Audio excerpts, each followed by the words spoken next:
I want to talk about that thing that none of us want to talk about. The waking up in the morning, feeling dread in your stomach, even feeling sick in your stomach, feeling nauseous. I'm getting goosebumps already. Waking up with that dread, not wanting to go into that job you don't even like. Hey everybody, it's your girl, the Budget Doctor, and today I want to talk to you about the hidden cost of that job you hate. And you might wonder, okay, you're supposed to talk about budgets and personal finance. What does that have to do with careers and what we do for a living? It only has everything to do with your career, your salary, what you do for a living, and what you align yourself with. Today, I'm going to tell you 5 hidden costs of staying at a job that you can't stand.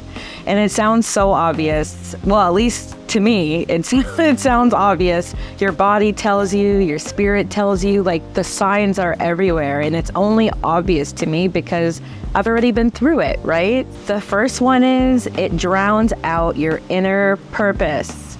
Like that inner nagging that you get within yourself to get up and go do something, the intuition, the messages that we get when we go outside and we're in the quiet.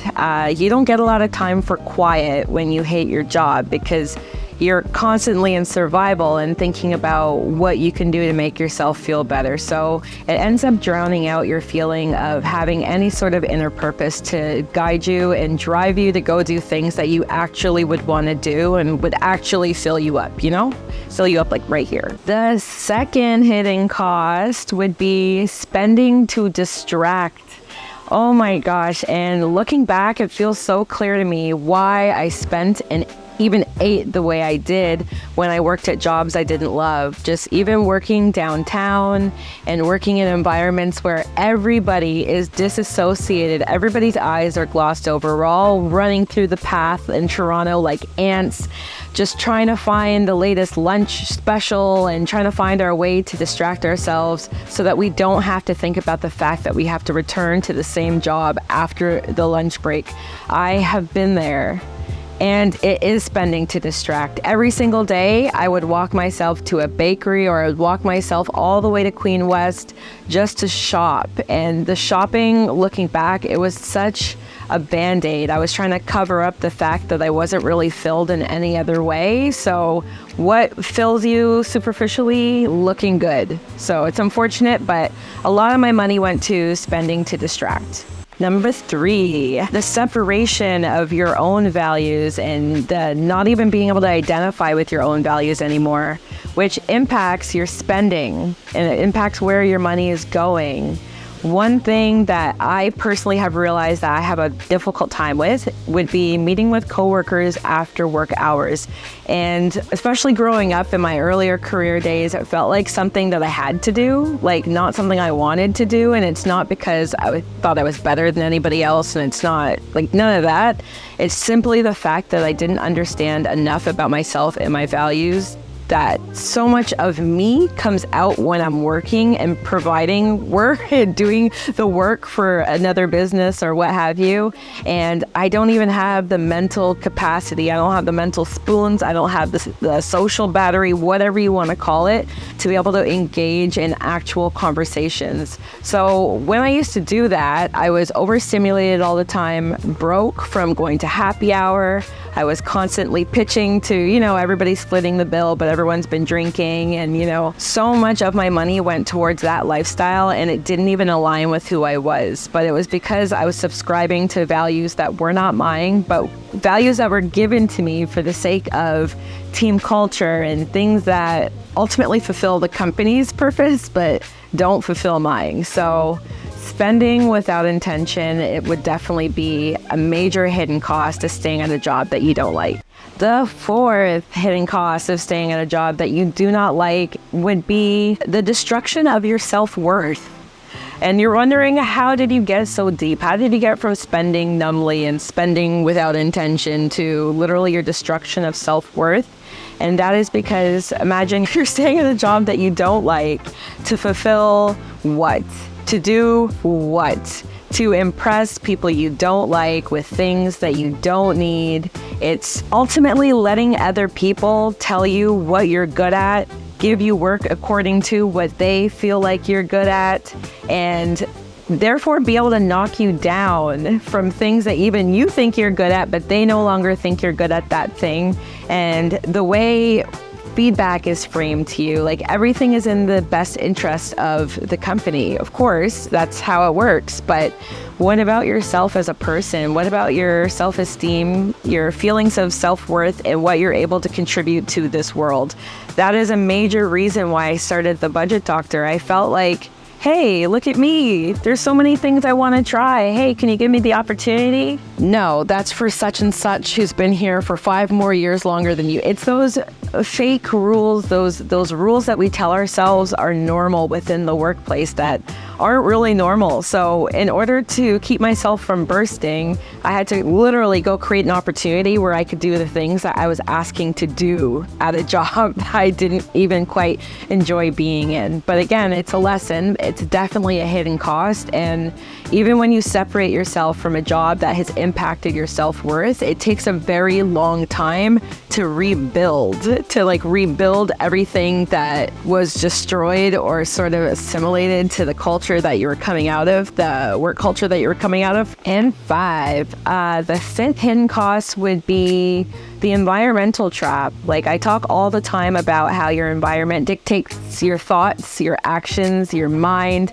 your relationships, your habits. Your environment dictates everything. So imagine you're in a job that's eroded your sense of purpose, your ability to get out and go do things for the purpose of doing them, for the purpose of the community or bigger reasons, self-fulfillment, all of those different things. But how are you supposed to do that when you're surrounded by an environment that you don't even like? Because it can't inspire you, it can't encourage you, and if it's encouraging you, it's usually not for reasons that are self-fulfilling. It's for reasons that are fulfilling to the company or the purpose that, everybody else is hired for. What does it mean when you want to break out and live a life outside of the job you don't like? Your mind is sort of trapped within the parameters of that job. So you're taking that energy everywhere you go. When you clock out, you're still clocked in, because if it's something that's worrying you, or if it's a job that you're dreading in the morning, you already don't want to be there, you're telling yourself it's fine, there is no way to escape that environment until you literally take yourself out of it. I guess in a way, it also takes you out of the running to even find environments that will fill you and make you feel good. Because if all of your time and energy is spent trying to survive in an environment that you don't even like, what does that mean for being able to find an environment where you actually will be comfortable? It's sort of like what people always tell us when we're dating.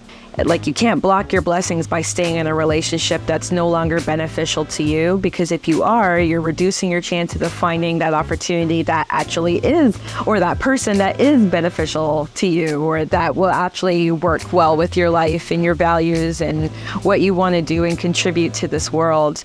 So if our goal is to find growth and to find growth opportunities and to live out the rest of our lives not feeling like we're waking up, going to work, getting paid, spending, repeat, the only way to break that is to realign with yourself and go find the opportunities that actually will make you want to get up in the morning. And even at first, maybe it's not going to be as financially beautiful. There are golden handcuffs that often come with the jobs that we no longer like. And it's what keeps us there. It's the comfort and the stability, and it keeps us from taking the risk that actually can change the trajectory of our entire lives. That was a lot. Those are a lot of hidden costs, and ones that I had to experience for myself just so I could be able to sit here and tell you about my experiences and why I say it's no longer worth it. There are financial costs, mental costs. There's so many different costs that you need to think about of staying in a position that you do not actually want to be. It's a forfeiting of your power, if you will. Here's what I want you to do. When you wake up in the morning on the day that you're meant to work, I want you to check in with yourself with the simplest yes or no questions. We are not overcomplicating it or giving ourselves a reason or excuse or even space to rationalize, because we know how our ego likes to do that to take us out of stressful situations. Ask yourself the tough questions.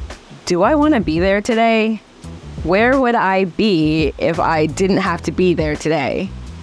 What is my body telling me through pain, tingles, twitching, soreness about the situation that I'm in? Because if the body keeps score, and the body keeps score with all of the experiences around us, whether we have sort of consciously conformed to them, our body is telling us something and we cannot ignore. So ask yourself the tough question about whether you have an intention and happiness to go into your job and your place of employment. Whether if someone told you had to do it every day for the next 5 years, is that a good thing? Or would you, I don't need to go into obscenities, but anyways, you have to ask yourself the tough questions and give your body a chance to respond, and allow it to be quiet enough to actually hear the answer so that you can make a sound decision. Once you make a decision, just start walking in the direction of where you actually want to go, so that you don't have to think about these costs anymore. Your life will just feel good and you're going to feel aligned. Peace.